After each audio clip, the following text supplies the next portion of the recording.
Welcome to the Hell Project. My name's Phil, and I'm joined here with Darren, We're going to be digging into the Gospel of Matthew in a moment. Hi, Darren. It's good to see you again. Likewise. It's been a while. I was trying to remember when the last time we did our Gospel of Matthew chat, but it must have been we haven't done Matthew for a long time. It's been a long time. So we'll try and do a bit of a summary of what we found from chapters 1 to 14. For anyone who's jumping into this part 9 of the series, we'll see if we can highlight the main arguments that we found as we've been digging through this. Hopefully we'll do the next one a little bit more quickly rather than a 6-month wait. Part of the wait was my house. My house is finally renovated to accommodate some adaptations for wheelchair access and stuff, which is helpful and useful for my daughter. So yeah, just actually looks a bit tidier in my room, so I'm feeling good about that. But it took a while, and life is hectic. So here we are. We're here. We're back. Just gonna move a little bit. And we're now in Matthew 14, and we're going to probably try and get to Matthew 14 to 16. That's where we're sort of aiming for. If you join us live, feel free to ask us questions as we go through this. It's quite a relaxed stream. We're just chatting and reading through Matthew together. So if you want to have your Bibles open, that'd be great. I don't imagine this will be watched by loads of people, but it's helpful for us to just dig into Matthew. So let me get Matthew onto the screen so you can see what version I'm reading that is not heretical. I'm just going to line that up as well. Although saying that, it could be, if it's not the KJV, I'll be called by a heretic by someone, I'm sure. What about the New World Translation? You go with that one. Yeah, that's it. I don't think my Net Bible has the New World Translation. Maybe it does. So just as a little summary then, and Darren, you can stop me if I miss something. But initially, Matthew starts off quite all about the kingdom, who Jesus is, and that sort of things, and very much looking at the Old Testament to get us to ask that question, who Jesus is. So chapter 1 doesn't really touch on the topic at hand to do with God's judgment or anything like that, but it's really into chapter 2 that we start to see words that are used later on about judgment. We see that in how Herod in chapter 2 wants to apolomy the baby Jesus, and the apolomy is translated in most versions as kill. He doesn't want to just ruin or temporarily hinder or even torment Jesus. He wants to kill the baby as is a threat. And that use of apolomy we start to see throughout Matthew as kill, destroy, and is totally remove the function of the object if it's an object, or totally kill a person if it's a person. That's generally how it's been used. Do you agree with that, Darren? Anything I missed in that one? So yeah, that's just noting how what a word means in this with a certain usage. Yeah, and definitely digging into the context, because that's the pressure that's put on conditionalists. Is you've got to work extra hard with the exegesis for some reason. Anyway, well, that's another. I don't mind that. Yeah, I don't mind it either. To be fair, it is good fun. It does force us to dig deep. Chapter 3 ends up being about John the Baptist warning Pharisees and Sadducees about judgment. Winnowing fork is in the Messiah's hand. He will clean out the threshing floor and will gather his wheat into the storehouse, but the chaff he will burn up with unquenchable, or as Net 2 puts it, inextinguishable fire. Is inextinguishable a good? That's probably yeah, fire that you can't put out. Yeah. If you can't extinguish it, that's basically the idea. It certainly doesn't mean it will go on and burn forever and ever. That it just isn't.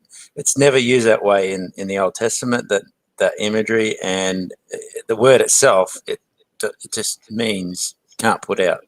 Yeah. So inextinguishable would be a good word to use. Yeah, and what we see goes into that inextinguishable fire is burnt up. So it's quite. So we dug into that pretty in depth when we talked about it. We took a bit of time around that, so you can see that. I think it's in part. I'm going to guess part 2. It might not be. It's been that long. It might be part 1. But we did talk about that in detail as to the whole act of cleaning out the threshing floor. That everything about it is totally ridding new creation of chaff, of wickedness, of the stuff that's not needed. Yeah. So we then moved on. We had the baptism of Jesus, and again, there's quite a lot here that wasn't technically connected to what we're talking about. We're particularly focusing on the judgment and that sort of things. But we did find some surprises when it particularly got to chapter 5. Yes. Yeah. Chapter 5. So when we hit the Beatitudes, there were some real surprises, and big one was its connection to Psalm 37, I think. Verse 5. So the meek shall inherit the earth is a direct quote from somewhere in Psalm 37. And you have to appreciate that in biblical studies now, it doesn't fly just to say, oh, that one verse is in view. It's well known now, well thought that they're alluding to the whole context. And in Psalm 37, you got the idea that there's this promise that the righteous will live on the land forever, and there's this prospect or promise that the wicked will be killed, fade away, whatever. Mm-hmm. And so the expressions in Psalm 37 are multiple, with perish, be no more, they're gone, you'll look for them, you won't find them, all that sort of language. Yeah. The thing is, I just tweaked to the idea that Jesus is actually alluding to that whole message there. Mm. And therefore, the question was whether he's unpacking that in the rest of the gospel, which I think that's a developing thesis as I go through. But there's key things. That's why you try and study a gospel as a whole rather than breaking it up in pieces and putting it with other parts of the Bible. You want to see what this one narrative, what Matthew's saying. And I think that's what he's introduced at that subject there, and he'll unpack what life is like, and what death, the destruction and death is like. And Psalm 37 is a backdrop for that. So when we get to Matthew 25:46, we've got eternal life, and people want to say, "Oh, that's got nothing to do with living." Well, hang on, you've got inherit. Matthew uses the word inherit 3 times. One of them is in that context of Matthew 25:41 to 46. And there's another one where he talks about inheriting the kingdom and eternal life. So hang on, no, maybe he is actually telling us that he wants us to think back to that. And that's how narrative works. You might not get it in the first reading, but you read it about 100 times, or you might hear it spoken, and suddenly this alliteration comes out. That's the value of it. And you suddenly pick that up and you go, oh, okay. All right. And then you go back and you look, oh, he's dropping hints along the way. So that's the value of doing what we're doing. Yeah, absolutely. And you start to see, it's not just the words, the individual words in the usage, but these themes come through all the way through. And even just reading Psalm Matthew 5 through to 7 as a whole unit is incredibly valuable, and I recommend anyone engaging with this to do that, because oftentimes we find passages and the verses pulled out of Matthew 5 to 7, like the passage about anger and adultery and taking your eye out lest you lose your whole body, and even that, just thinking through, and we discussed this in depth, the idea that losing your body in hell, it's better to cut a hand off than lose your entire body, or have your whole body thrown into hell. Hell being the word Gehenna, that doesn't really make that much sense to maim yourself or go to an eternity of being maimed forever.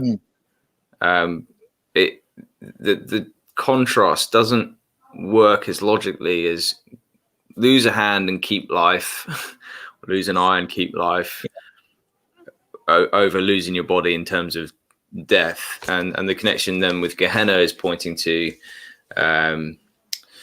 Jeremiah 9, I think it is. There's a couple passages in Jeremiah about the valley of slaughter. The point of God's judgment in the valley throughout the Old Testament is always about slaughter and death. And you see that in Isaiah 66, it's corpse. So while Isaiah 66 doesn't necessarily connect to Matthew, it does when Mark starts talking about a similar warning being about Gehenna. And he quotes Isaiah 66 in Mark 9, quoting the worm that doesn't die in the unquenchable fire, but the humans in that image that are wicked and judged are corpses. So that's why, in my mind, Isaiah 66:24 connects with this warning in Matthew 5 and also Mark 9 as they're all intertwined. Yeah. Another theme you want to become aware of is, I remember reading this somewhere, but the idea of your eye and your hand, that particular thing was a source of sin. And so Matthew actually unpacks that a bit throughout his gospel. So we're going to come to one today where we're talking about the Pharisees, and he says, out of word it makes you, what comes out of your mouth, into your mouth, out of your mouth, what will make you impure. And you can put stuff in, it goes out through your bowels and you crap it out.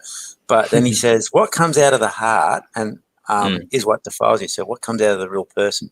Now, you go back to, you can actually trace back the theme to, say, Matthew 13, where all sources of evil, all causes of sin will be destroyed. And then you get this idea in this kind of passage where, the eye and the hand are actually cut off.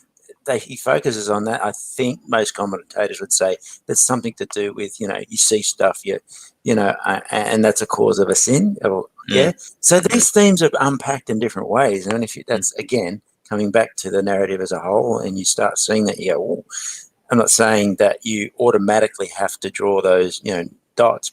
You have to investigate it. But you start seeing that and you start wondering, and then you start looking at, okay, isn't it? To me, I'm starting to try and just strengthen the thesis by looking at how he's alluding to each of those instances. Yeah, the narrative has been really helpful, even just seeing connections from when there's a teaching and then a story, and you see how the story kind of amplifies what's being taught, which we also see in a bit when we get to chapter 14. So Matthew 5-7, and then so we then get through that. There's quite a bit in Matthew 5-7. I think we take a couple episodes to go through that. But Matthew 7 then ends with an allusion to the flood, God's judgment. It wipes out the house. It's not going to be standing if you build your house on sand. The floods will rise, and that's very much an allusion to the judgment. And both that allusion to the flood doesn't keep anyone alive, but those who remain in the ark. Flood here wipes out the house and totally destroys it. And interestingly, the argument of the house being totally destroyed is often used in a pro eternal conscious torment argument that, well, there's still material there, so it's not been utterly annihilated, which is a bit of an argument we do interact with in that part. But it's a silly argument because it's no longer a house. Therefore, those who are utterly destroyed are no longer alive, no longer. Yeah, imagine a body and a soul where it's destroyed like, you've got to put your imagination. It's easy with the body. But imagine the body is just destroyed like that house is.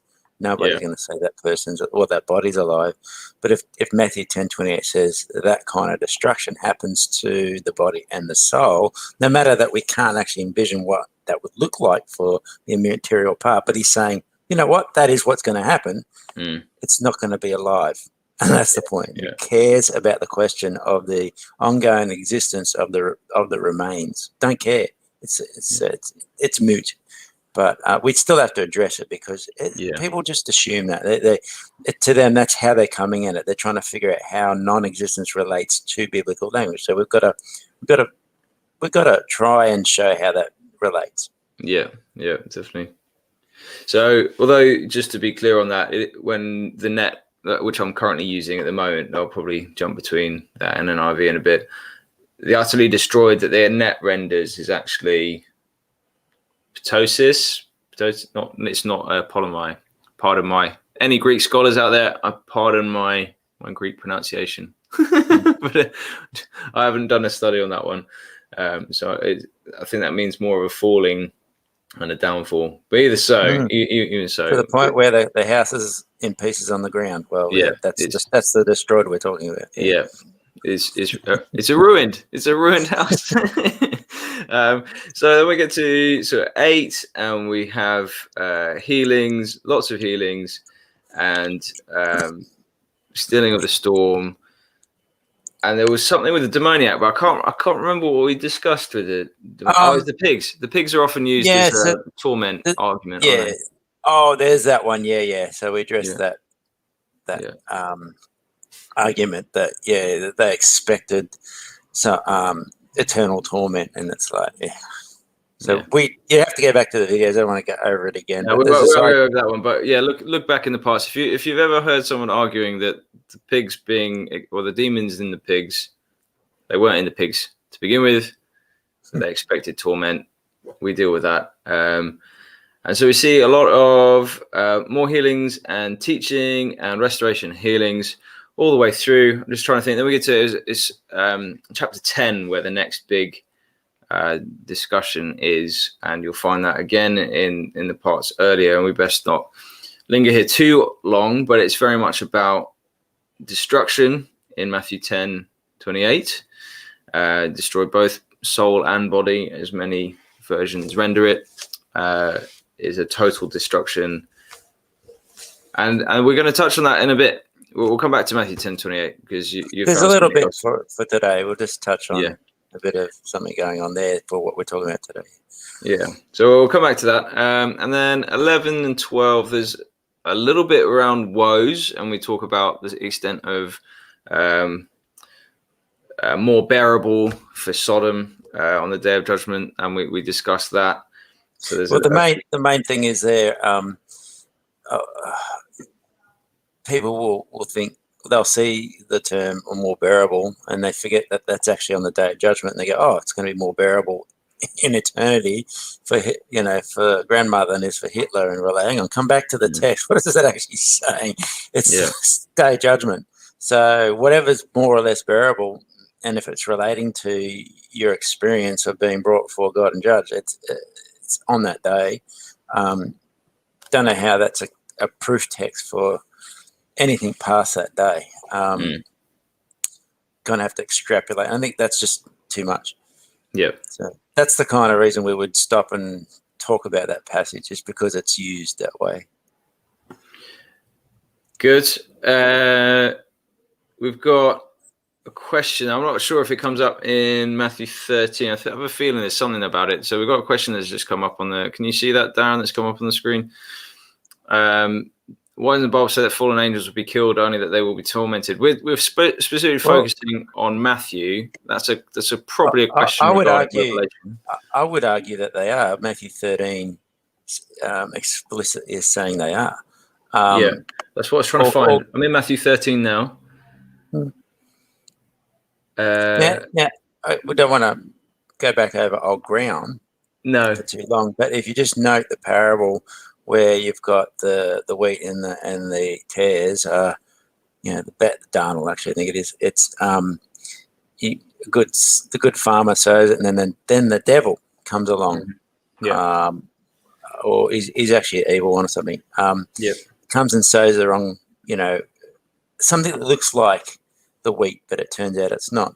They don't rip it up, and then Jesus explains it, and it turns out that you've got the players. It's a bit of an allegory, actually, but he focuses on the people being thrown into the fire. So that's verse 40, and they're going to be burned up like the weeds are burned up. Okay, and then he talks about all causes of sin. So he's not talking about all sinners necessarily, but all causes. So that would include the one who sowed. That's the devil. That's the chief antagonizer in the gospel. That's the devil. That's Satan, and he's diminished. So you go through the earlier passages where Jesus is confronting demons who are making people sick and he's casting them out and healing them, they're already defeated enemies. So you've got this theme again coming through. And here's Jesus saying all of those causes of evil, of sin, sorry, they're going to be actually burned up. Again, there's parallels between, when I say parallels, there's clues in the text in 13 and 25:41 to 46 says he wants you to see that in light of this. So when he's talking about throwing the devil and his angels into the eternal fire prepared for them, he's alluding back to this fire. Yeah. So I would say, hang on, no, the Bible clearly says that they're going to be destroyed. It's just we just look at people just look at Revelation 20:10 and assume that just because you got three entities being thrown in there includes everyone else. Well, no, actually, you look at that passage in its context, they're the only three that never die. Whereas everyone else has a second death, and that relates to humans. So it's not even saying anything about the angels, the fallen angels. So where does the Bible say that they'll be clearly tormented forever? It doesn't. Yeah. Cool. So that summarizes a bit of Matthew 13. You'll find that on the different parts. If you go onto a playlist in the description, you'll find the playlist of all of our studies where we go into that in more detail. Agreed. I think there's more to it than just Revelation 20:10, and you'll find other hints throughout Scripture. Not even Revelation 20 says that they are. No, that's true. It's true. You can't say that clearly says that all fallen angels will. It doesn't. Three entities. Yeah. The assumption is it includes them, but it doesn't clearly say it. It doesn't explicitly say it. No. So we then get through Matthew 14, which is where we're at. So we're going to look into Matthew 14, and you found something in the start of Matthew 14. So let's just get started with that, and then I'll summarize where we want to potentially stop. But let me read. So we start with at that time. All right, let me share my screen so we can all. You're just going to read it. Here we go. Oh, that's the wrong one. That's what I'm looking for. Right. So at that time, Herod the Tetrarch heard reports about Jesus, and he said to his servants, "This is John the Baptist. He has been raised from the dead, and because of this, miraculous powers are at work in him."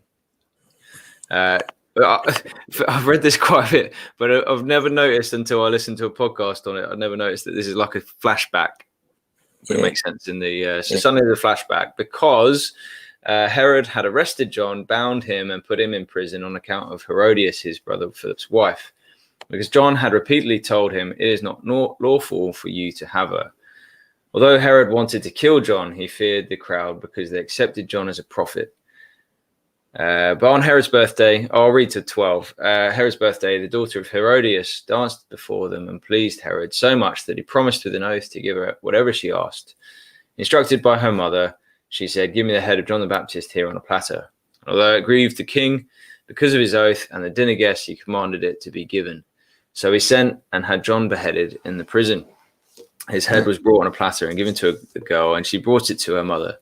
Then John's disciples came and took the body and buried it and went and told Jesus. Right. There's no actual main point here to say that, hey, this passage, it's teaching conditionalism. What caught my attention was what was said in verse 5. Right. And what I'll get you to do, can you see those examples? Oops. That I the verses below in our notes? Can you post them or put them on the live stream so people can see them? Which one? The ones on the notes? Yeah. Matthew 10. Yeah, from there. Yeah. Just do the whole lot and keep the colouring there because I want to show you what's going on here. Cool. All right. Let me see if I can do this. Let me zoom in a bit. I usually have this on Word. While you're doing that, I'll just prep what we're saying here. Now, back in 1028, there's this debate about what apolumi means there. So you've got Jesus saying, "Do not fear the ones who can kill the body, apoktano, and not kill the soul, apoktano. But fear the one who can apolumi, destroy the soul and the body in Gehenna," right? Mm-hmm. Now, the argument from conditionalists is that, well, in the synoptics, so the synoptics are Matthew, Mark, and Luke. We're not talking about John. It's just they call them synoptics because you can line them up together like to form some kind of synopsis.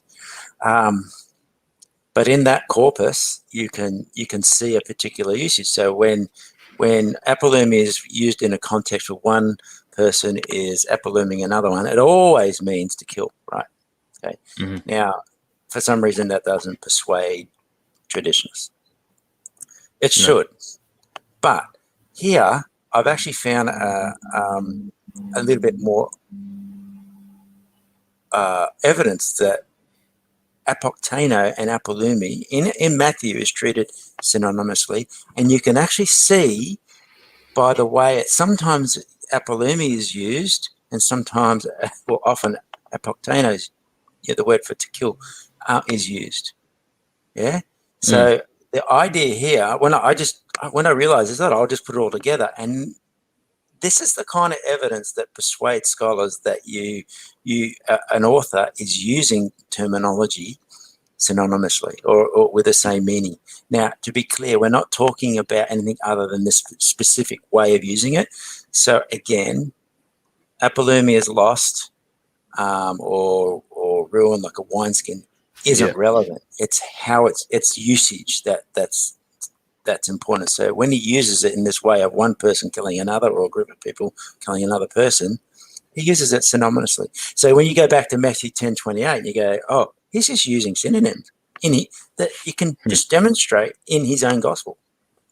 Yeah. And I think that should actually fortify the case that the likes of Glenn Peoples made along the lines of apolumi meaning to slay.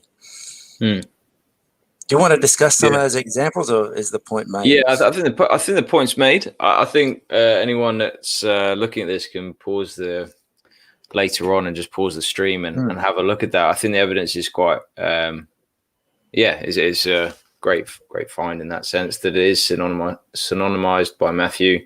And I just find more, and the more I dig into Matthew, as I have done with you, but I've also been reading it as a sort of Bible study with a church group and just spending time in it. Matthew has no intention of making you think that the wicked will be living forever. And I think something like this is just an extra nail in the coffin of Matthew being ECT, that argument. I think this is great. What you found there is really helpful, and I'll probably end up looking into that more myself. Yeah, I would say that the traditionalist case for what apolumi means in 1028 is lost. It's gone. Like, there isn't, the only thing that they've got at all, and I don't think they've ever extended past this, is the argument from polysemy, which is like when you go to a lexicon, you can see 4, 5, 6 different meanings of the words in different contexts. But what they've never been able to do is say any one of those must apply in 1028. Yeah. Yet we've got all this evidence saying, well, it must be to slay. Look at how Matthew normally uses the language. Why has he departed from it? Yeah. I think I was in a conversation earlier today where that's been the case, where it's like apolumi is to kill in this instance because of how Matthew uses everywhere else. And the response was apolumi can mean all these things from a strong lexicon or a strong concordance, whatever you call it. And you're like, well, but that doesn't answer what I've just done. You've just shown that there's a possible usage. It doesn't actually show why that ruination or a burst wineskin is applied to Matthew 10:28, and so I personally find this is exactly what traditionalists should be doing to make their case, rather than here's a list of possible definitions. And generally, I think you'll find people who've been in the discussion a little bit more do that less, but you can really tell when someone's just sticking to their guns and their assumptions when they pull out, here's a list of definitions from a lexicon and it's Strong's as well. I mean, from my understanding, Strong's is not, it's free, but it's free not because a lexicon. It's a not concordance. So it's only looking at how words are translated, and it's not necessarily digging in to see what is said, what words mean in any given context. That's what a lexicon will try and do, and then they'll give you a listing of meaning according to usage. And Strong's will just have a lot of flourishes and glosses. It's just a traditional thing. It's not a lexicon, but people, because it's free.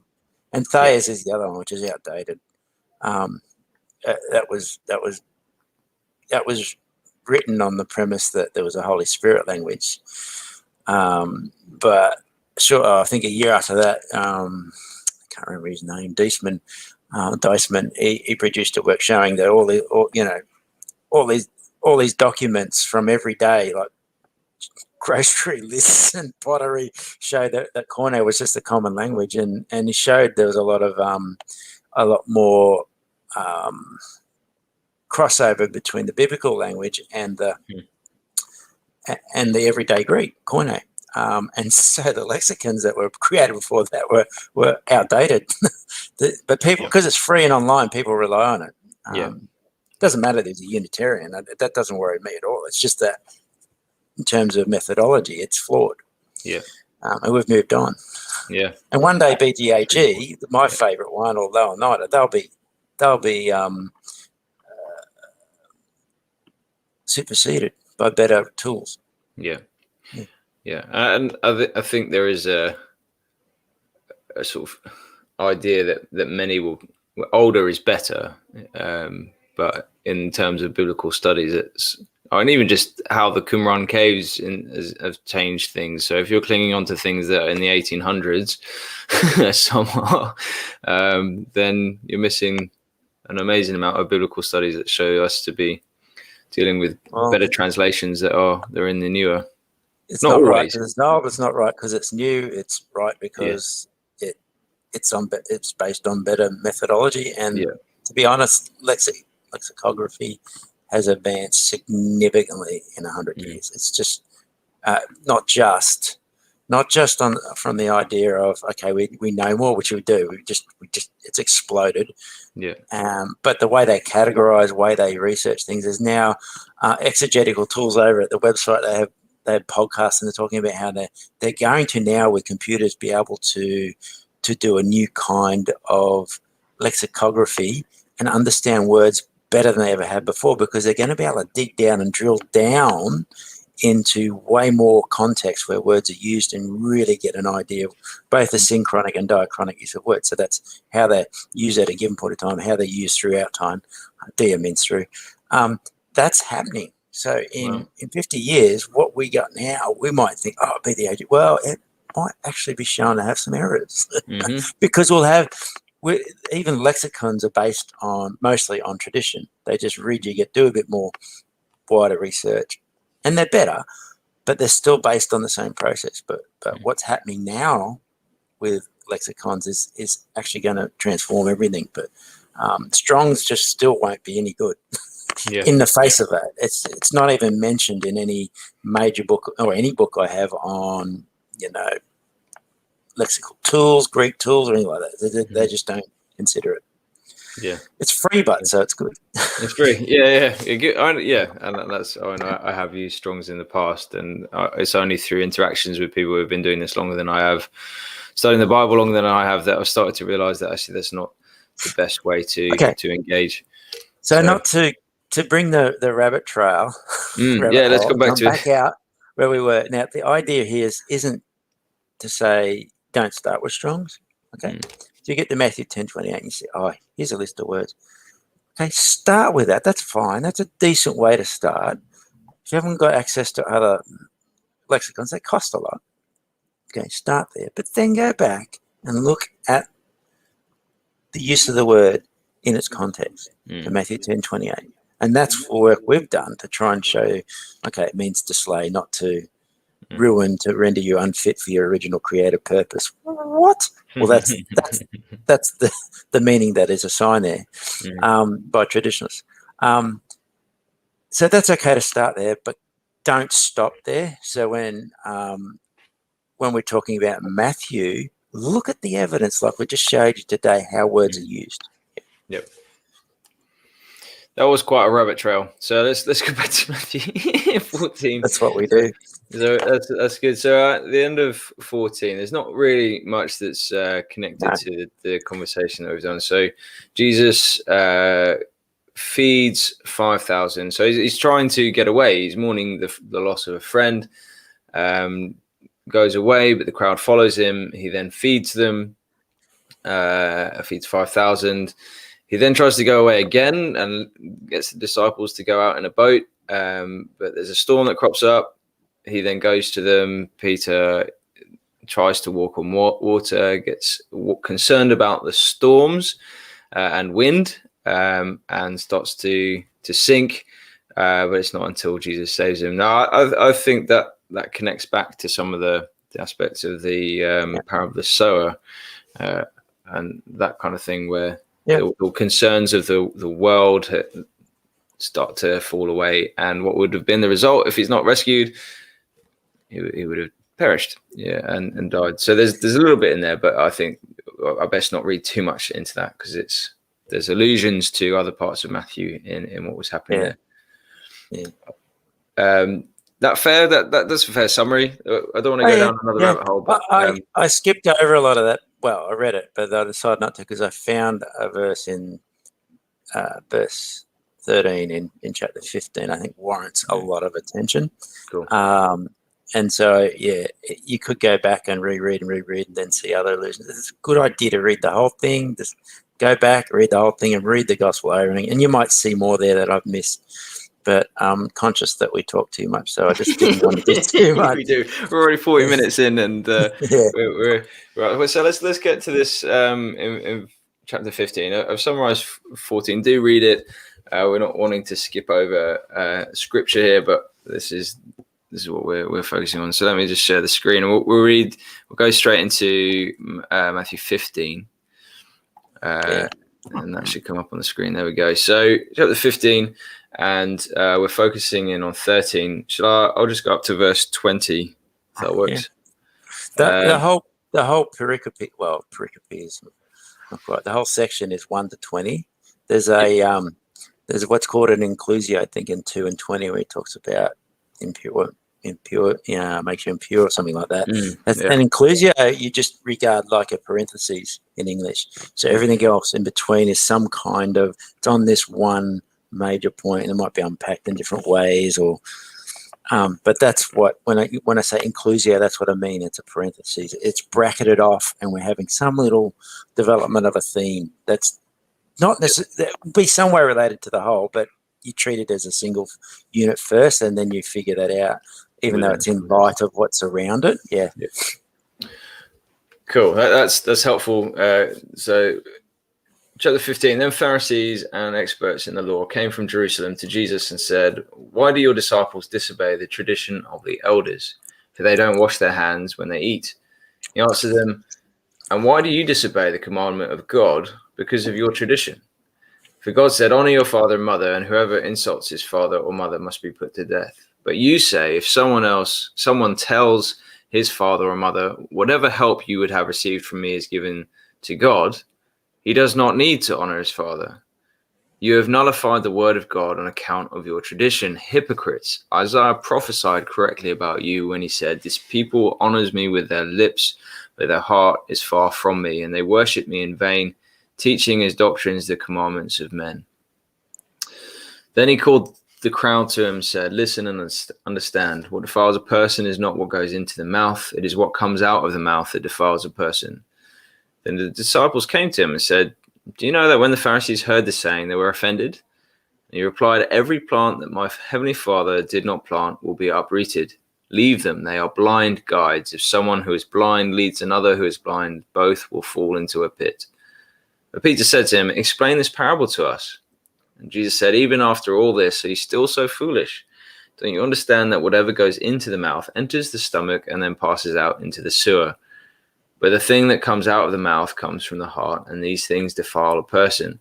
For out of the heart come evil ideas, murder, adultery, sexual immorality, theft, false testimony, slander. These are the things that defile a person. It is not eating with unwashed hands that defiles a person." There you go. So you specifically focused on 13 13. at first, yeah. What have you seen? Look, this idea of uprooting a plant, anyone reading Matthew would see that he uses this. Like you got 3:10, 3:12, a bit in 7, I think 5 and 7. And 13 where you got the weeds thrown into the fire. There's this agricultural metaphor of destruction, and because he's used it in an eschatological context early in the gospel. The question is, does he hear? But there's always the question of, does this relate to 70 AD or the eschatological judgment? I can't recall. Well, yeah, you might be able to say that. Posit that. Does it do double duty? We'll work through that a little bit. I'll just talk about some of the historical evidence that might shape your answer to that. But yeah, I don't want to just presume. We don't talk about this passage at all. I don't think I've ever seen it talked about by conditionalists or traditionalists. Yeah. So, okay. Now, if it turns out it is like a preterist, it's 78, that's fine. I'm only throwing here the case for why I think it's not. So I actually looked in. I didn't assume it was about, the eschatological judgment. I actually assumed it wasn't. But the more I dug, the more I dug, the more convinced I thought, you know what? There's a really strong case that Matthew wanted us to see this in light of Matthew 13. Anyway, the first thing is I just did a little bit of a quick look online for the history of the Pharisees, and it just turns out that their heyday was well after the 70 AD. So into the 2nd and 3rd century, they were actually what held Judaism together. So if Jesus is prophesying their destruction and their uprooting and everything in 70 AD, he's not a very good prophet. And so to me, from a historical point of view, I can't understand that. Now, the only way through that maybe is to say that he's just talking about these particular Pharisees, right? And they're going to be uprooted. The problem is the kind of imagery that is used, the planting, it signifies the whole of Israel, the leadership, even the people, like when you actually get into it. And the uprooting is another one. Actually, uprooting has to do with Israel in the Old Testament, Israel being taken out of the land and sent into exile. Okay, it's not the kind of imagery you want to use when you're just talking about just a few people, like these particular interlocutors, is that the way, or these people, these opponents that he has right here, right now, and yeah. So I kind of just went, nah, that is not persuasive. So anyone got any good pushback to say, oh no, it is 70 AD? I'm open to it, but it just doesn't seem like it fits with history. Is that all right? Yep. That's fine. Yep. Yeah. Just make Jesus into a bad prophet. Okay. Ed, do you have anything to say on that? No, I haven't really engaged with this verse before in this way, so I'm learning, I'm listening, and just sort of I don't have anything to add. Second question. So in exegesis, whenever you're looking at something, when you're looking at a verse, a passage, what you want to do is find out how people have regarded the passage. So when you get, some commentaries will just go, here's my view, and they're not very good. Someone like Carson, Gordon Fee, can't think of anyone else at the top of my head. Honer and Ephesians, they'll give you all the alternate views. They'll describe why people hold them, and then they'll say why they don't hold to these and they hold to that. That's a good commentary. In this case, there's two basic approaches. It's the idea that verse 13, when it talks about the plant being uprooted, that it's talking about the message, the false message of the Pharisees. There's a guy I just happened to find him. He's from 1880, but he says this clearly. I know there's more recent examples. The correct interpretation is, this is me reading him. His name is Heinrich Meyer from his critical and exegetical commentary on the New Testament Handbook, 1880. The correct interpretation is the ordinary one, according to which plant is taken as a figurative way of expressing the teaching. The fact that Jesus, having attacked their teaching in Matthew 5:11, so he's evoking the context, had given offense to the Pharisees. Consequently, he now explains why it is that he does not spare such teaching. Every doctrine, he says that it's not of God and it's merely human in its origin, will pass away, perish as a result, that is, of the Messianic Reformation, which is in the course of developing itself. Nothing is said about the Pharisees personally. Okay, so there is that there. That is an interpretation. It's just the message. So then you got to dig, and most commentators that I would rely on, or I'd first go to, disagree. They think even if it involves the message, it certainly involves the person. So I wanted to work through that, why I think that. Yeah? Yeah, and that's interesting. And I have heard there is a general trend at the moment of the destruction being about maybe it is just the teaching or the parts of us that are sinful, but it won't destroy the whole. And that's a very universalist argument, is that all destruction is about refinement, removing the probably the bad teaching in some part, but also the chaff isn't the wheat, it's the bit. So a person is the whole plant. The chaff is what's destroyed, but the wheat is what's kept. And so rather than it being the evil, the wicked as people and the righteous as people, each of us have both, and we are refined. Yeah. So it becomes quite almost karmic. That karma, where we have a bit of both good and evil inside us, and one is going to be refined away. So that's kind of what I'm thinking. So, of. Yeah, so this is where I've always pushed back on them, is like, okay, you're using an existing imagery, a metaphor, chaff. What does it always represent elsewhere? Mm-hmm. The nation or the person. And in this one case, because you've got the chaff off the wheat, the dried bit, that they're saying, okay, it's just burning that away and we're leaving the grain. Okay. Then let's just go back to Matthew and see what he says with other agricultural images. So you go to Matthew 13.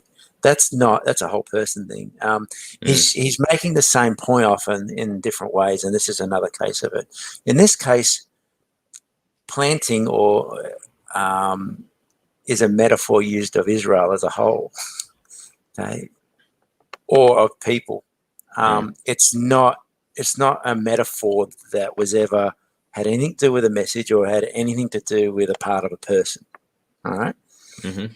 So if you're going to adopt that, you're going to adopt what's called a sui generis, a brand new reading. He's just out of the blue, just went, doom, yeah? Mm-hmm. He's just suddenly using this. He's using this imagery from the Bible, but he's actually giving it a unique twist, okay? It's not that I want to dismiss that out of hand, but you really got to show that. And I would say in Matthew, even though you've got 3:12 that does have, you've got a wheat and the chaff, he's got a penchant for recapitulating on the theme that just rules that out. And it just, trees cut down, thrown in the fire, houses burnt, on the sand goes down. You got Matthew 13, on and on, and here's another one. So again, it's Matthew himself that's drawing me away from that. Where the universalists will go is 1 Corinthians 3, where Paul is talking about the things that we do to build the kingdom will be burned away. That's not even the same metaphor. That's not talking about a bit of us. That's talking about the things you do, the buildings that you've created, and that's all going to your ministry. That's not a metaphor of the person. Yeah. Mm. But they want to put that together because it just kind of goes together. To me, it's strange. I don't know that disagree. And I know, and even actually some traditionalists will actually make the same argument. It's a minority reading, but it's there. That's fine. Yeah. There's always alternate readings. As I said, I showed you, there's one on the message for 1513. It's not the person. There's always alternate readings. You just got to marshal your evidence, put it out there, and let it be tested, and strengthen, weaken, abandon, depending on, the responses and how good it tends to be. Biblical exegesis isn't about being right 100%. We usually aren't. It's about finding out what the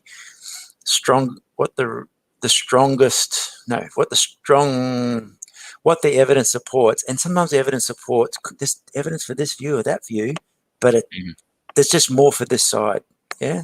Yeah. And to a greater or lesser extent. Sometimes we're more certain than others, sometimes we're less certain. Yeah. So in this case, the planting is an existing metaphor. I did have a lot of verses here, and I'm conscious of time. Let me just get them on the screen for this one. Yeah, do that, and you can just talk through them because they're pretty obvious. These are ones that traditional scholars just highlight. They're not. Darren has found these kind of situations. So it's not like it's something new. There we go. Yeah, there they are. So we've got vineyard for Isaiah 5:7, for the vineyard of the Lord of hosts is the house of Israel, and the men of Judah is his pleasant planting. And he looked for justice, but behold bloodshed, for righteousness, but behold an outcry.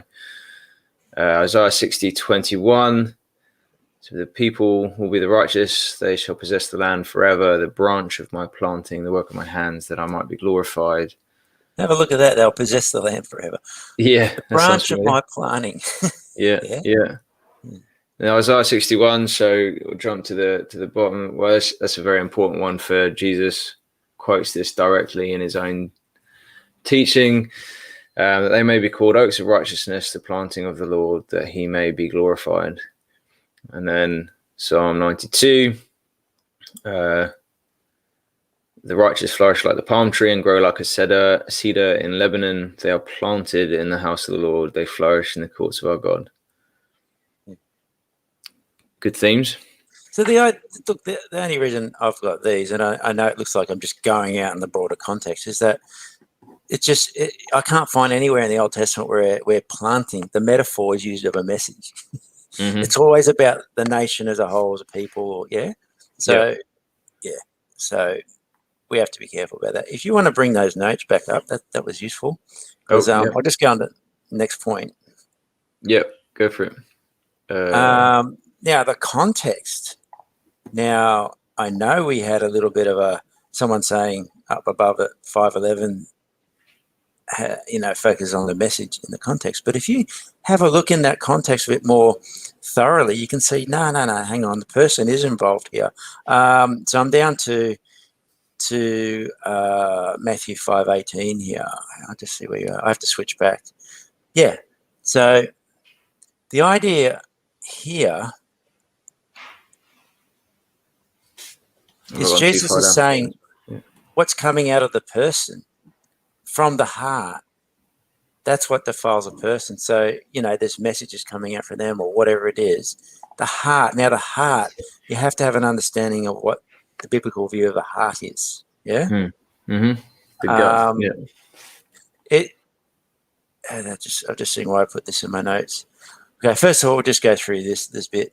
The point as in, so this is Carson. The point as in 12:34-35 is that what a man truly is affects what he says and does. Jesus presupposes that the heart is essentially evil, but the burden of this pericope, that just means passage, is to teach that what ultimately defiles a man, what he really is. So see how immediately you change your view to, okay, yeah, there's a message there, but the message is bad because the person's heart's bad. Because the person, and I did pull up Matthew 5:28 just to show there's a context that Jesus has already talked about this subject before. But I want to go down to where I say in the Bible, because this is where I wanted to get to. This is what stands out to people who've done some biblical study formally, because we get told at college that the heart is like the seat of our emotion, the seat of our desires, the seat of our thought, the seat of our volition. Essentially, it's the seat of who we are as a person, the heart. Now, in our modern day, that's all in here, yeah, in our modern day thinking. But for the Israelites, it was down here. And what we associate with here, I love you all my heart, they got in the guts. I love you with all my bowels. Yeah. My kidneys ache for you, that kind of thing. So whenever you see heart, don't think what we think goes on the heart. Think what we think goes on in the head. It's there. So that's the person. So what comes out of the heart, if it's essentially evil, and what is coming out of it is therefore defiling it because it's evil, okay, that's what's in view, the person. Even if the message is in view, it has to be the person, because the message is bad because the person is bad. Yeah. So therefore, the idea that Matthew 15:13 only has to do with the message and not the person, in that context, I don't think holds up, even if you can cite a little bit of context. So you have to be careful when people cite context, and we all do it, we cherry pick the bit that supports us. And that's why sometimes you can get alternate Bible interpretations, because the context can very well support two perspectives and you have to weigh up. Yeah. But I think if you just look through that passage, 15:1-20, you'll see, no, the person's in view. Yeah. I think I agree with you. I haven't, so I've engaged with this argument a little bit over the last few days recently, because there's been a few people who have found my channel and started engaging, and I've got a few resources that they've shared with me to read. I'm happy to read them, but so far I just find it, and even you pointed to it before when you responded to this conversation about the angels, that it's all causes of sin and evil, all lawbreakers. The language there is quite a stretch to remove it from the person and make it a part of a person, and repeatedly, and the links, the push to allusions in the Old Testament. So one of them, when it comes to the Matthew 3, the axe is at the root of the tree. They say what's at the root, it's not chopping down the entirety of the tree. And we know in Job 14, there's something can spring out of the root that's not chopped down. And so, yeah, I mean, you've got Matthew 3:9-10 here, that God is able to, even now the axe is laid to the root of the trees. Every tree, therefore, that does not bear good fruit is cut down and thrown in the fire. That's, I find it a stretch both to jump to Job for one, and a stretch to when an axe is laid at the root of the tree, that's when you're aiming to take the entire tree down without leaving a stump, because you're at the root. That's how I read. That's how I read chopping trees down. Yeah. The point of bringing those up then was just to say that in Matthew, when he has these agricultural metaphors that he's using, images, he's consistently talking about people. It's not to say anything more than that. And this is how he's talking in his gospel. Yeah. So I don't think he does it much after 15, but up until then, so that's just another piece of evidence. So you look at the broader you don't have to do it in this order. I prefer to go out, but sometimes I start from the broader to get an idea of what the imagery is being used. Then I come into the actual gospel. I might do the immediate but you really need to weigh it up and go, what you see in Matthew as a gospel, that's going to give you more weight than some unrelated metaphor that's kind of there, or some other text in the Old Testament. But if you can get into the Old Testament or other parts of the New Testament where the exact same imagery is used, that's where it's very valuable, when it becomes more directly germane for what you're researching here. And if you're Mm. going to go for an alternate reading or a sui generis one, something completely, he's just using this and turning it on its head and using it in a way that no one ever has. You really need clear evidence from Matt, not just that text, but from the whole of Matthew to say, okay, that's what he's doing. I can't defend something that doesn't have legs on it. And that my minimum would be, is this consistent with what Matthew is doing throughout his gospel? And I would say no. Yeah. And so that's the purpose of those references there. It's not to do anything more than that. And to remind us back why we actually go through the gospel as a whole. Yeah, absolutely. Anything more to say? I agree with that. So you got a third question that you're trying to answer then. Okay, so is he referring to the final fate of the Pharisees? You think so, or I do, but I'm wondering if you're. Yeah, at the moment I'm leaning towards that. I mean, I agree with your conclusions from the last two questions, so it kind of lends to your third. I'm in agreement here that it is quite likely from what I've seen so far. Well, letting the cat out of the bag, most of the commentators that I looked at, they do regard it as such, but I'm going to show why I think so. That metaphor of planting is turned on to Israel in Isaiah 5:1. If you want to read that out, you'll see that. So we've got Isaiah 5:1. I'll just share the screen again. People can see it as well. Oh, there we go. Let me sing for my beloved my love song concerning his vineyard. My beloved had a vineyard on a very fertile hill, dug it, cleared it of stones, and planted it with choice vines, built a watchtower in the midst of it, and hewed out a wine vat in it. And he looked for it to yield grapes, but it yielded wild grapes. And now, O inhabitants of Jerusalem, men of Judah, judge between me and my vineyard. What more was there to do for my vineyard that I have not done in it? When I looked for it to yield grapes, why did it yield wild grapes? And now I tell you what I will do to my vineyard. I will remove its hedge, and it shall be devoured. I will break down its wall, and it shall be trampled down. I will make it a waste. It shall not be pruned or hoed, and briars and thorns shall grow up. I will also command the clouds that they rain, no rain upon it. For the vineyard of the Lord of hosts is the house of Israel, and the men of Judah are his pleasant planting. And he looked for justice, but behold, bloodshed, for righteousness, but behold, an outcry. Yeah, so the point of highlighting this, and every commentator to highlight this, is that same imagery can be used to talk about judgment. That's it. That's all I'm saying there. But then it's not talking about the uprooting, the idea of uprooting. So I just wanted first just to show that the idea of planting, normally it's about God's tender care of his nation, but he can actually turn that around on them and say, well, I'm not going to care for you anymore. I'm going to let you be destroyed, basically. But in Matthew 15:13, it's got this uprooting of the plant, and that again is another theme in the Old Testament, but it has to do with uprooting them out of the land and sending them away. Mostly, I think it does imply that other aspects of judgment, but it isn't something that I would draw. I would say, that uprooting itself as a metaphor from the Old Testament means destruction. From the data that I looked at.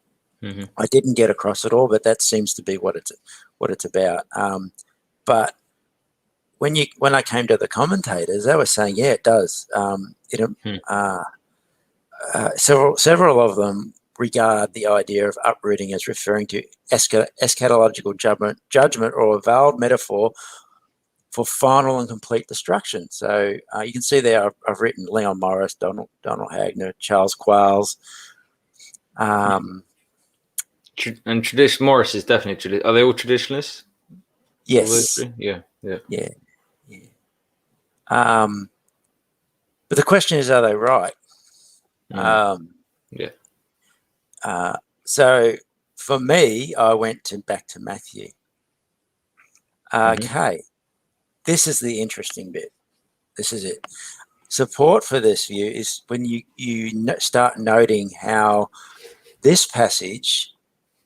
When commentators start talking about how this passage reminds them of 13, 24 to was it 43? So the first one is this verb for to uproot.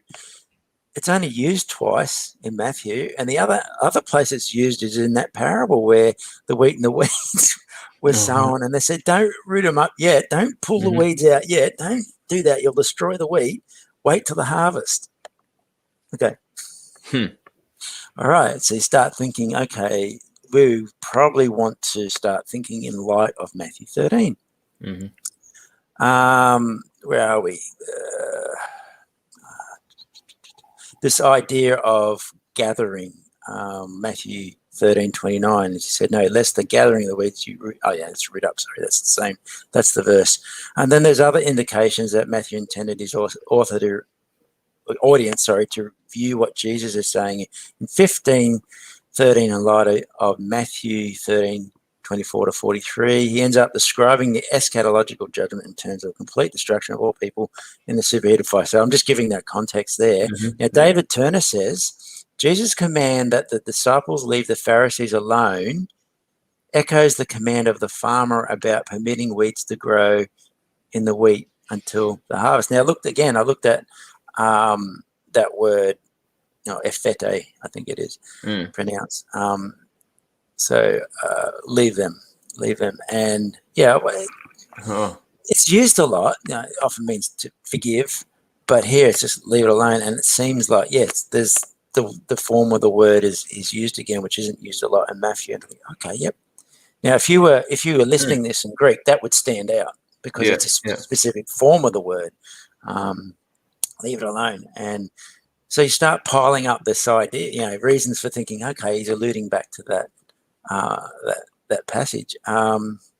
What's the next one? I'm going down the map. No, I just got the verse there. Let both grow together. So that let both. That's at ephete. Okay, yeah. I'm saying it right. So that's what he's saying. He's saying, well, that reminds me of that. Well, that's more evidence. So, and so then I also noted that there is the way that Jesus talks to the disciples in private. So that's what you get in 13. They pull him aside. Yeah.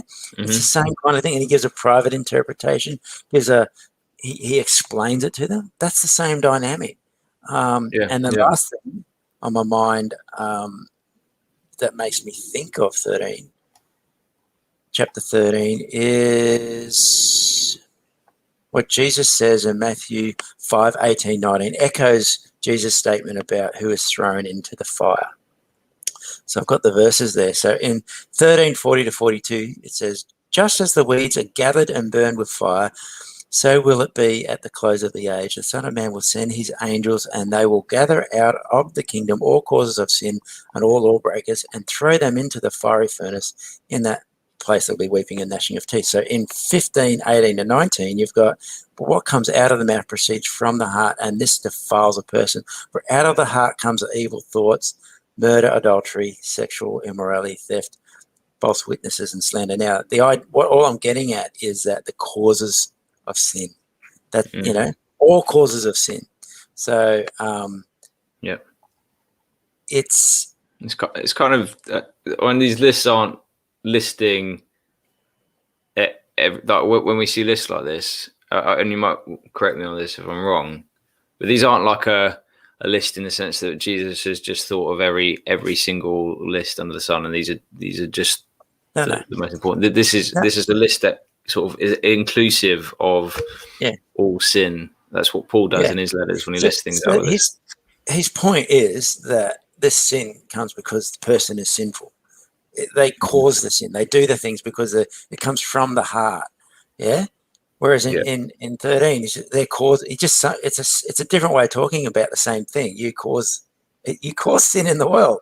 In the parable, it's the devil going around sowing these seeds. So he's the ultimate cause. So that's why he's going to be destroyed. But these seed are not just the demons going around making people sick. It's the people. Yeah. So you have this all causes of sin and all lawbreakers. It's the same theme. Okay, it's not the same language, but it's the same theme. And when you read that and you start seeing that, you're going, okay, there's just ways in which he's alluding to it. Yeah, and I think we probably should. And we're only talking 2 chapters later. And I think it's a subset. So whereas in 13, he's just talking comprehensively, here he's talking about a particular people, the Pharisees, and he's really having a go at them. And so I think, we should see this in light of that eschatological judgment, this uprooting idea. So that's this idea that the plant will just, by the roots, be yanked out. Yeah. And that's I think Morris just said, look, that's an imagery of total destruction. Nothing else there. I just wanted to throw that there as a case. Maybe I think push back. I think that's really interesting. I think that's something, again, that just confirms in my mind that the idea of leaving a root that then can be refined, it fails because it's uprooted totally. When you uproot something, that you can't argue that a stump is left. No. And what is being uprooted? The people.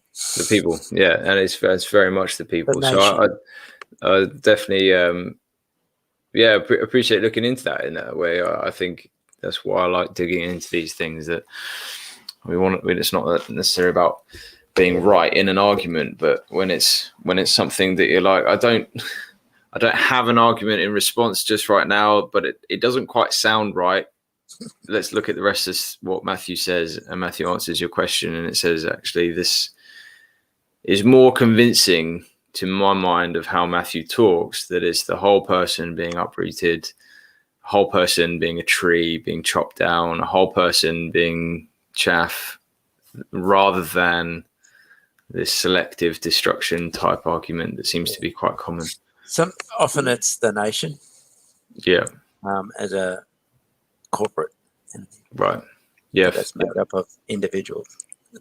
Yeah. So, so just to make that clear, that these aren't just necessarily we're not coming at this from a Western individualistic perspective where we're all, it's the individual, but the individual's bound up in the corporate.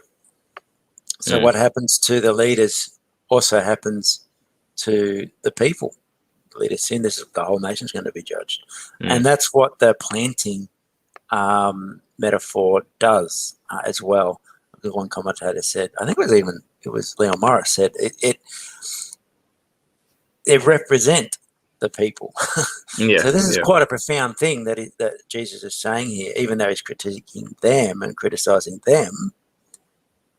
It's who follow them as well that's bound up in that. I'm always conscious to make sure we're faithful to the actual metaphor, what it often does and does not imply. So nation's important in that context. But this is just me throwing the reasons why I went away from thinking this isn't really a relevant text to thinking it probably is. Now I have to field the pushback and then see, and then sometimes people push back and I strengthen my view because they force me to look at something I didn't before, and then I find, oh, okay, all right, there's even more evidence. Sometimes not. Sometimes it goes the other way. Yep. But that's exegesis, baby. That's what you do. You feel different reasons here. Yep. Cool. That's helpful. So we're aiming to get through to Matthew 16.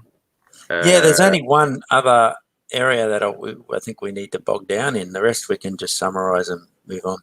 Cool. Okay. Well, let's do that. So we end up with Jesus healing a Canaanite woman after talking about what defiles people, and the whole aspect and the context of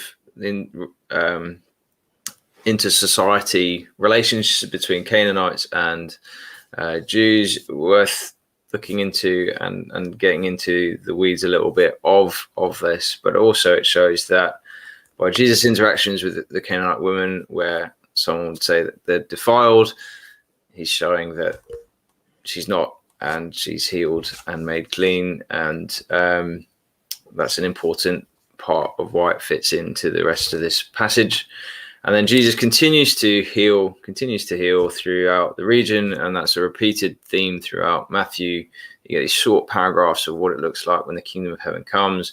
Lots of people healed. There's more teaching, and you generally see a response from the crowds as well. Jesus then also feeds the 4,000 at the end of chapter 15, and this is on the other side of the Sea of Galilee. Which, if you want to hear a good talk on that, My Strange Bible by Tim Mackey on podcast, he has a talk on that and why that's important as well, and how he wrestles with the whole language used around the Canaanite women as well, which is a big topic in and of itself. Then we get to chapter 16, and the Pharisees and Sadducees demand a sign, and he says the only sign you'll get is the sign of Jonah. Do we have anything to say about that? I didn't dig into it. I meant to, but it's just, yeah. If you know something, yeah, possibly something that is pertinent, not really as clear. And that again, there's other resources out there to dig into about the sign of Jonah. It doesn't really. It's more to Jesus' resurrection. So maybe we'll talk about that if it comes up later on in Matthew. So then we get to Peter's confession. About who the Son of Man is, and Peter is confessing that Jesus is the Christ, the Messiah, and Jesus also calls him Simon, son of Jonah, connecting something there to the sign of Jonah, but also gives him authority to bind and loose, the authority to permit or permit or forbid. According to RT France on that one, that it's about what Peter is able to do as a founding of God's people, congregation, not to be misread and into our version of church, into what Peter is the authority over. That's another topic, so we'll keep moving. So then we go into this bit that you're focusing on is from verse 21 to the end. Is that right? Yeah, so we're prediction of Jesus' death. So I'll read from 21. Let me just stop. Is there anything in my summary that you felt needed to be added to? Oh, no. I guess there is. I'm going to say no, and then add something. There's themes there of Jesus healing the sick, and there's a bit of demonic activity there. That alludes back to earlier scenes where Jesus' healing ministry is also part of his ministry, where he's throwing demons out of people, and that's part of the theme of this. That Jesus has been revealed as one who's access to the cosmic God. So it's an apocalyptic worldview. So it's like what you see in Daniel Revelation, where it's all these scenes of apocalyptic battles and all that, or struggle. This is actually represented in Jesus's life, in the narrative on this earth. So he's this character who is presented as a character who is that almighty Son of Man or whatever, who's got access to the Almighty God, and they're a defeated enemy. Here, he's actually passing over that authority to Peter to do that same thing. And so that's kind of important in this context, because when we're talking about Matthew from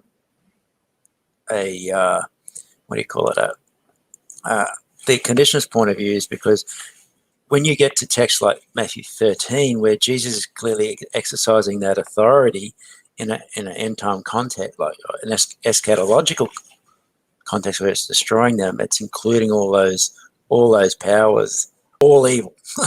But then there's parallels from there with 25:41. There's a thematic parallel, which I intend to unpack at some point and show. We'll get there when we get to 25:41, and I'll hark back to this. But it just struck me that theme is coming up again here, but it's being alluded to here or there. It's not just a random theme that Matthew had earlier in his gospel and left. Yeah, but here it's starting. He's starting to say, no, you'll get that. You'll get that same authority I got. But it's an apocalyptic worldview that Yeah. we need to just keep in the background. But I didn't want to bog down in it. Yeah. I wanted to go to something maybe that's more explicitly supportive of conditionalism. Yeah. Well, But it's a thorny one. all right. It's a Well, thorny- let's give it a go. We'll try to get bogged down in the weeds. Just it starts to get a bit late here, but we'll give this a go and we'll see where we get up to, and we can always revisit it in the next session. So here we go. 21. From that time on, Jesus began to show his disciples that he must go to Jerusalem and suffer many things at the hands of the elders, chief priests, and experts in the law, and be killed, and on the third day be raised. So Peter took him aside and began to rebuke him. God forbid, Lord, this must not happen to you. But he turned and said to Peter, "Get behind me, Satan. You're a stumbling block to me, because you're not setting your mind on God's interest, but on man's." And Jesus said to his disciples, "If anyone wants to become my follower, he must deny himself, take up his cross, and follow me. For whoever wants to save his life will lose it, but whoever loses his life because of me will find it. For what does it benefit a person if he gains the whole world but forfeits his life? What can a person give in exchange for his life? For the Son of Man will come with his angels in the glory of his Father, and then he will reward each person according to what he has done. I tell you the truth, there are some standing here who will not experience death before they see the Son of Man coming in his kingdom."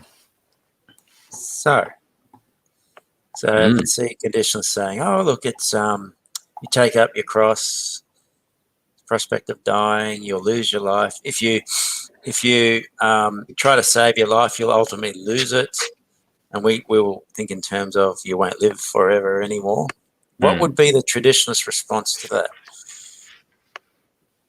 Yeah, I'm trying to remember what they. Well, it's probably going to be along the lines of a spiritual death in there somewhere. So quality of life, your life, the life that you live. Yeah. So if you don't deny yourself that quality of life, that it'll be denied to you. That kind of thing. I'm making an assumption. They might have another tact on that. Yeah. But there'll be a pulling away from this idea that losing your life has to do with actually dying. Yeah. Yeah. Oh, yeah. So that's where it gets a bit thorny. There's other issues, but that's what I kind of wanted to address. How do we know it means what we think it means, basically? But this isn't the first time that Jesus has talked like this. So I pulled up those verses. I don't know if you've got them on the screen. I'll get it back. Let's see what you got. It just helps people to orient to where I'm talking about. Let me just get that on the screen. 1 second. Can't wait for the barbers to open up. Yeah, sure. Here we go.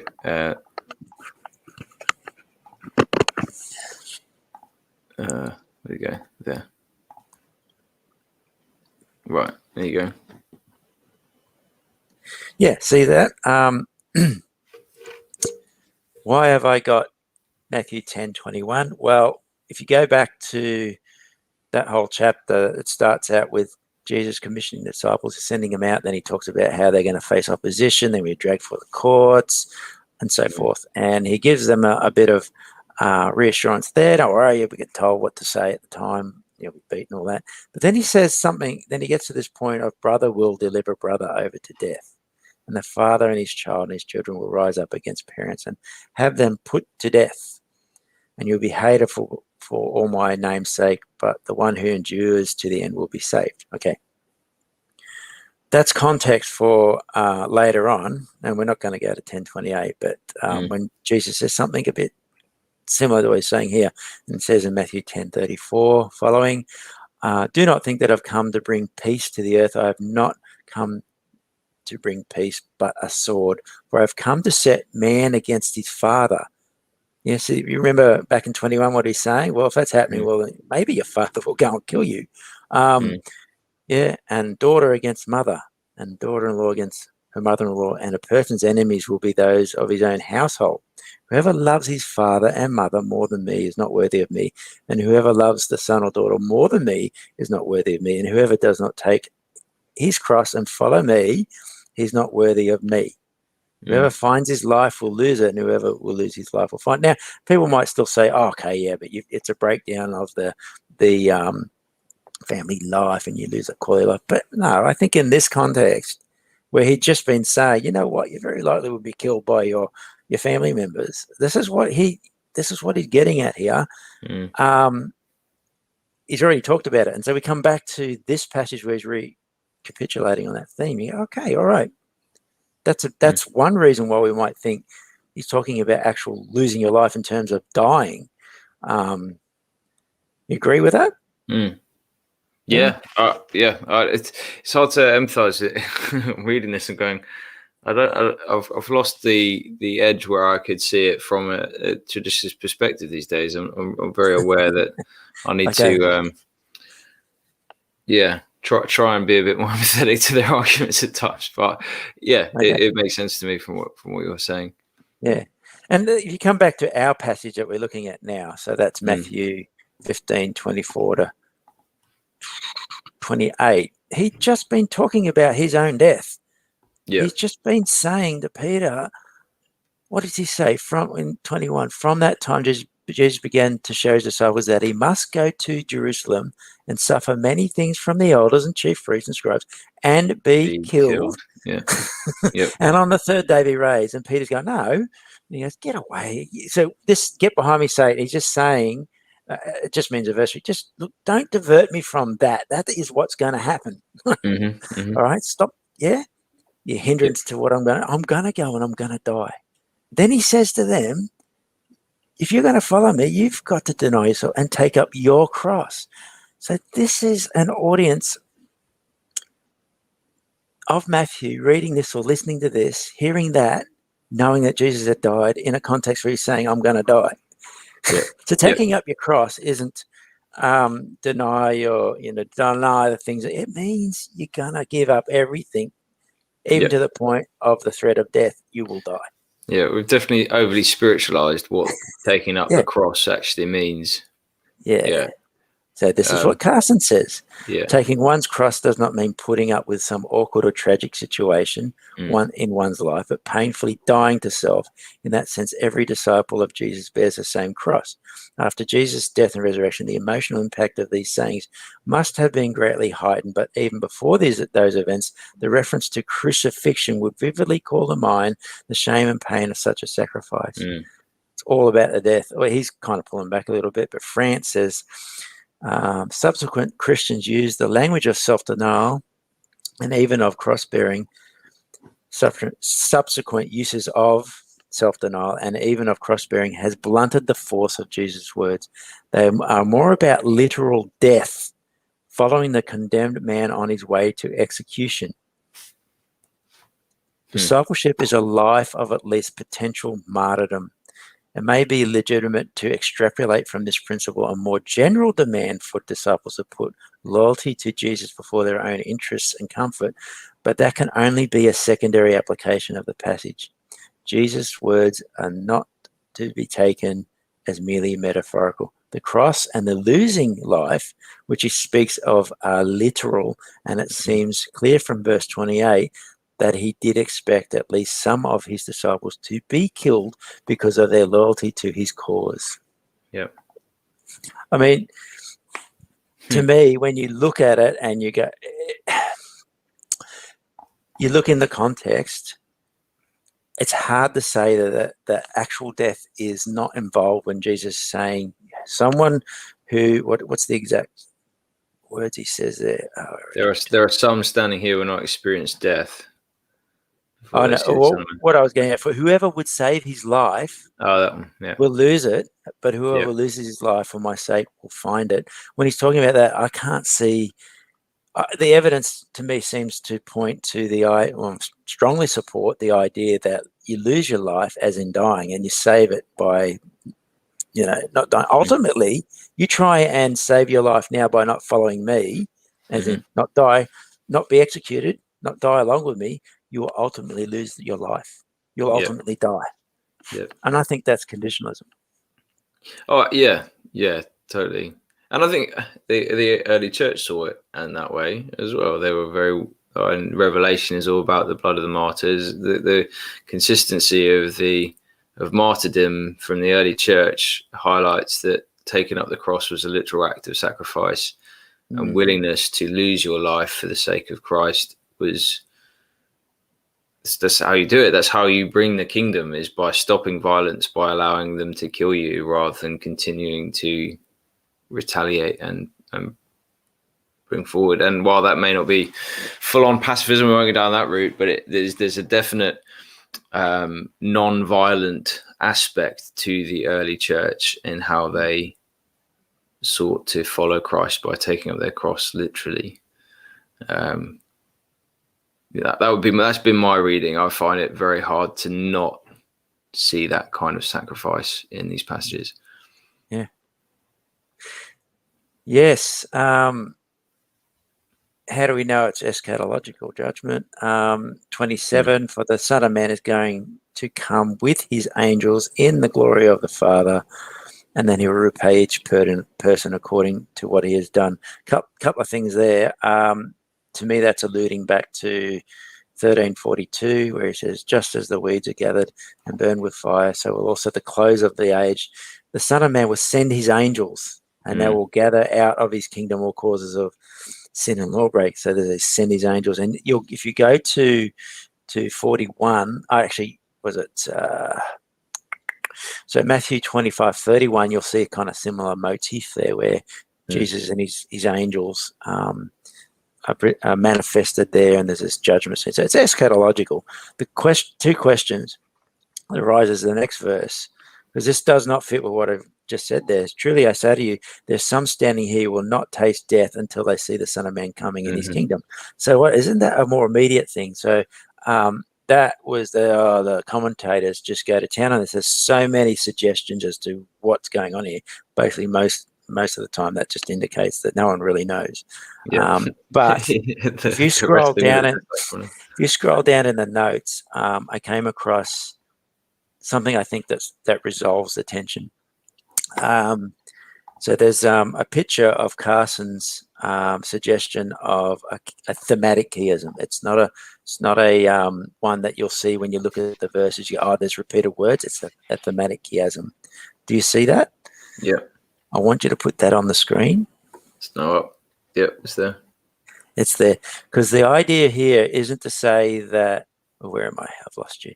Here we are. That each verse has the same terminology, but there's a thematic thing. So this took me a while, and I'm very careful when I get introduced to a new chiasm, because scholars have penchant to posit them when they're not always there, and you've got to figure it out. But in this case, I think he's right on the basis of a thematic coherence within the parallelism. So you've got verse 24 is about the challenge to take up a cross and follow Christ. It's an immediate future. Well, so is 28. So there's this when Jesus comes. So whatever that means, it's an immediate future thing. Some of you will, yeah. Then you get 25 and 27. Obviously, about when they say parousia, they mean second coming of Jesus. They mean that second coming when he comes in judgment. But your parousia just means coming. So sometimes when he used it, I'm coming, he could just refer to the first time he's here and he's coming into Jerusalem. So don't get confused by that. When Carson uses the word parousia, he's talking about that second coming in judgment. And then there's the central weighing of values. Now, I think that holds when you actually look at the themes. And so that means that we're not necessarily meant to see verse 27 and 28 as one whole statement, but it's just making two statements. And if you just put 24 and 28 together, then, okay, that makes sense. And it holds together pretty well. Just seems to cut across all the issues that we might have when we're coming to trying to figure out the coherence of the passage. What do you think? I think that's really interesting. And I've been in conversations around chiasms, and I've kind of wondered what the point of pointing it out was. Like, what meaning? How does that help us engage with the text? But this is really, this is quite an interesting argument. I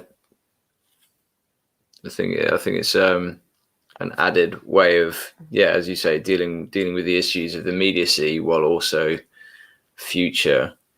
And generally, I've maybe because I'm lazy, but generally I've kind of attacked the sort of immediacy with the future debate, with basically saying it's both. Yeah. But this is quite nice in that it's saying that that is kind of true, but it's saying where it's both, or where it's one and not the other. But in that same paragraph, it is both. So it's So what the yeah. chiasm does, it means that you don't read 27, 28 as one statement. Mm-hmm. So therefore, you're not trying to resolve an issue that's not actually there. Yeah. So some people will posit, and I kind of initially did this and say 28 actually goes with the next passage, but that's awkward, has its own problems. So they're trying to say, okay, so it just ends at 27. Then there's no contradictory statement. He's just gone off into when he says, "Oh, some of you will not see death till I come." He's just actually talking about the transfiguration of Jesus, and say, "Oh, he's come. Oh, see him in the glory." So yeah, okay. That does have its own problems. But I think that what the chiasm does just says, okay, we don't actually have to worry about those two statements, because he's not really making the same point. You've got something about the immediacy, then the judgment and the Parousia, and then the core issue. Chiasms usually put the emphasis on the core issue, but it doesn't mean the surrounding detail is unimportant. And in fact, you can get sub points developed in them. So sometimes that will just stop us from reading it just in a linear fashion, go da-da-da, and then misreading it. And if they are there, you have to know them. You cannot interpret a passage properly if you're not accounting for them. That's really helpful. I think that's gone through the chapters 14 to 16 pretty well. I've got a couple other things to look into from that, so I really appreciate your time. That's right. Can we just briefly where was it? Maybe I'll just forget about it. Okay, the repay each person according to what he has done. How do you read that? What do you think that implies? Okay, let me cut to the chase. Is that a degrees of punishment support? Text? I know people will go there. That's interesting. People go there, and this is something I'm kind of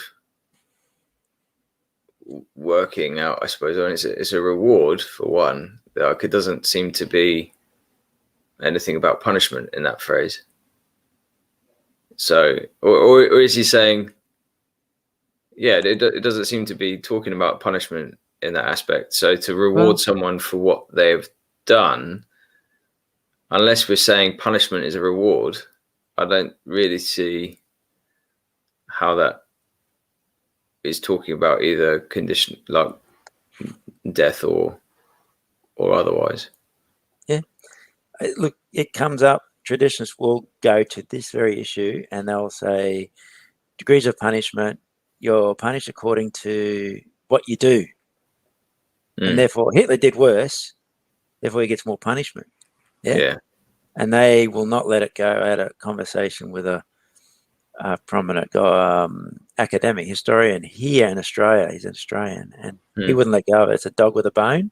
I actually don't think it's talking about that at all. It's not saying what you have done in the sense of the punishment. And I do think it's talking about, I think it's alluding back to Matthew 13:40 to 42. So you see 27 as a punishment aspect, even though it says. Well, no, I think it's alluding back to that punishment of being thrown in the fire. Oh, sorry, I'm just looking at translation. Maybe it's NET doesn't help render that. It does say he will repay each person according to what he has done. Yes. Okay. So that idea of repay. Okay, so let me backtrack a little bit. The idea of repaying and coming with a vengeance, that's a biblical theme where God is coming to judge and punish people. It's in Thessalonians. It's all over the place. Yeah. But in this case, so that stands out to me. I should have probably highlighted more text that had that. That when you got repay, that well, that's like the parable of the talents and stuff as well. That comes just up. Read 2 Thessalonians 1:5 to 10. It's actually there. There's coming with a vengeance to pay them back for what they did to you. You know, that kind of thing. That's in the Bible. That's all over the place. But for me, I just was satisfied with saying it alludes back to 13. Was it 40 to 42, where you've got these angels going and they're throwing people into the fire and incinerating them. That's a that's eschatological punishment. And it's because of the people who do evil and lawbreakers. So it's what they've done. But what the assumption is when we say each person according to what he's done, the assumption is it's accounting for each individual act. So if you've done more acts of evil, then you're going to get more punishment. I don't think that's what it's saying. It's saying you're culpable. It's going to happen because you're culpable for what you've done, as opposed to being punished for something you didn't do. Yeah, and that's it.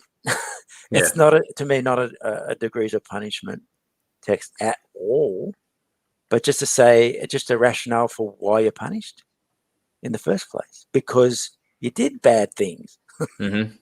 Which goes back to what he was saying earlier. I think we were discussing earlier, you're made impure by all the things that come out of the heart, murder. Yeah. That's where I was going to, like the list of Matthew 15, 18 They're to just 19. things you've done. But your punishment, evil thoughts, murder, adultery, sexual immorality, theft, false witness, slander. Are we trying to rank them? Is that what we're trying to do, or is it because it's a list of 7? It's just this is universal. These are the works that will take you to death. Lists are just example lists. The whole point is that comes from the person. The person is bad. These things, bad things come out of the person. Yeah. You've done bad things. It indicates you're a bad person. You're punished. That's what it's about. It's not about. It's not about the different things that people have done. It doesn't. Nothing in the text says that, and it's not saying for each of the very things you get done, you'll get more or less punished. It's not a degrees of punishment text, but we will get that thrown at us by traditions and conditionalists because they do buy into that. Now they can. I don't mind, but I just don't. I don't think the legs are there for that. Yeah. Well, where I'm at with the whole degrees of punishment anyway is just to sort of bring it around, is where I'm at is that there's an immediacy to God's judgment and a suddenness to it, and that it's a day. The language doesn't seem to suggest that if there are degrees, there's going to be a huge amount of time between them, and I'm not convinced that is a necessary aspect of how God judges. Well, the fact is, many conditioners buy into that. They do think that that's a genuine aspect of the biblical teaching on hell, and so I'm happy to make room for that and explain. I'll do it, and I'll do it again. I've done it. I'll do it again. I'll explain how degrees of punishment can be accomplished under a conditionalist perspective.